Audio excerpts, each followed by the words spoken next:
எல்லோரும் எப்படி இருக்கீங்க? இப்போ அடை தோசை எப்படி செய்யலான்னு பார்க்கலாம். அதுக்கு பச்சரிசி 100 கிராம் எடுத்துக்கோங்க. மெஷரிங் கப்பில் அரை கப்பு. அதுக்கப்புறம் புழுங்கல் அரிசி 100 கிராம் மெஷரிங் கப்பில் அரை கப்பு. தோராம்பருப்பு 100 கிராம் மெஷரிங் கப்பில் அரை கப்பு. கடலைப்பருப்பு 100 கிராம் மெஷரிங் கப்பில் அரை கப்பு. அதுக்கப்புறம் உளுந்தம்பருப்பு 100 கிராம் மெஷரிங் கப்பில் அரை கப்பு.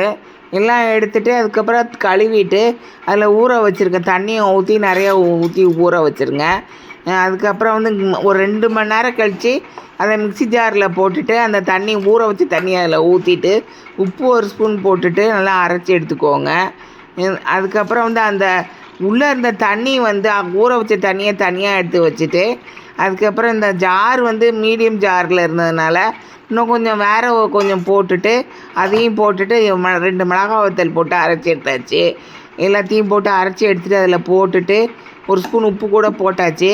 அதுக்கப்புறம் நல்லா கிளறி விட்டுட்டு தேங்காய் தேங்காய் சில்லு சின்ன சின்னதாக வெட்டி எடுத்து அதையும் போட்டுக்கோங்க. தண்ணி கொஞ்சமாக ஊற்றுங்க. ஊற்றி கலக்கும்போது நல்லா அந்தளவு கிண்டிட்டு இதுதான் பதம். அந்த பதம் வர்ற அளவுக்கு இது பண்ணிக்கோங்க. நல்லா மெய்யாக அரைச்சிருக்கிறதுனால ஈஸியாக தோசையில் சுட்டு வந்துடும். தோசைக்கல்ல இந்த மாதிரி சூடு பண்ணிவிட்டு நல்லா ஃபுல் ஃப்ளேம் வச்சு சூடு பண்ணிவிட்டு கேஸ் ஸ்டவ் ஃப்ளேம் மீடியத்தில் வச்சுட்டு இந்த மாதிரி தோசையை ஊற்றி விட்ருங்க.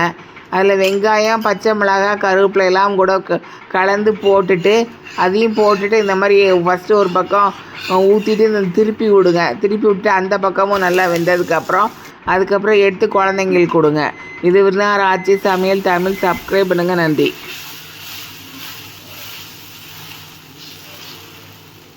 இப்போ அதுக்கு சைட் டிஷ்ஷாக தேங்காய் சட்னி செய்ய போகிறோம்.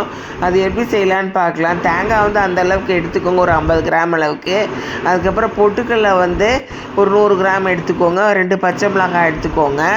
அதுக்கப்புறம் 1 ஸ்பூன் உப்பு போட்டுக்கோங்க. அதுக்கப்புறம் 2 பச்சை மிளகாயும் போட்டு தேங்காயும் போட்டுட்டு மெஷரிங் கப்பில் அரை கப் பொட்டுக்கடலை எடுத்து போட்டுட்டு உப்பு ஒரு அரை டீஸ்பூன் போட்டுக்கோங்க. அதுக்கப்புறம் தண்ணி ஊற்றி நல்லா மிக்ஸி ஜாரில் அரைச்சி எடுத்துகிட்டு அதுக்கப்புறம் அது தனியாக ஒரு கிணத்துல வச்சுட்டு அதுக்கப்புறம் தண்ணி கொஞ்சம் ஊற்றி நல்லா குலுக்கி அதுக்குள்ளே ஊற்றிடுங்க. நல்லா கெட்டியாக அரைச்சி எடுத்துட்டிங்கன்னா இந்த மிக்ஸி ஜாரில் கழுவுற தண்ணியை எடுத்து அதில் ஊற்றி அதை நல்லா கிண்டி விட்டுட்டு அதுக்கப்புறம் தனியாக ஒரு பேனில் எண்ணெய் ஊற்றி கடுகு உளுந்தம்பருப்பு போட்டு கருவேப்பிலையும் போட்டு நல்லா தாளித்து எடுத்துக்கோங்க. தாளித்து எடுத்துகிட்டு அதுக்கப்புறம் அந்த சட்னியில் ஊற்றிடுங்க. அது நல்லா டேஸ்ட்டாக இருக்கும். அந்த மாதிரி சமைச்சி குழந்தைங்களுக்கு கொடுங்க. அந்த மாதிரி அடை தோசையும் இந்த தேங்காய் சட்னியும் வச்சு கொடுத்தீங்கன்னா நல்ல காம்பினேஷனாக இருக்கும்.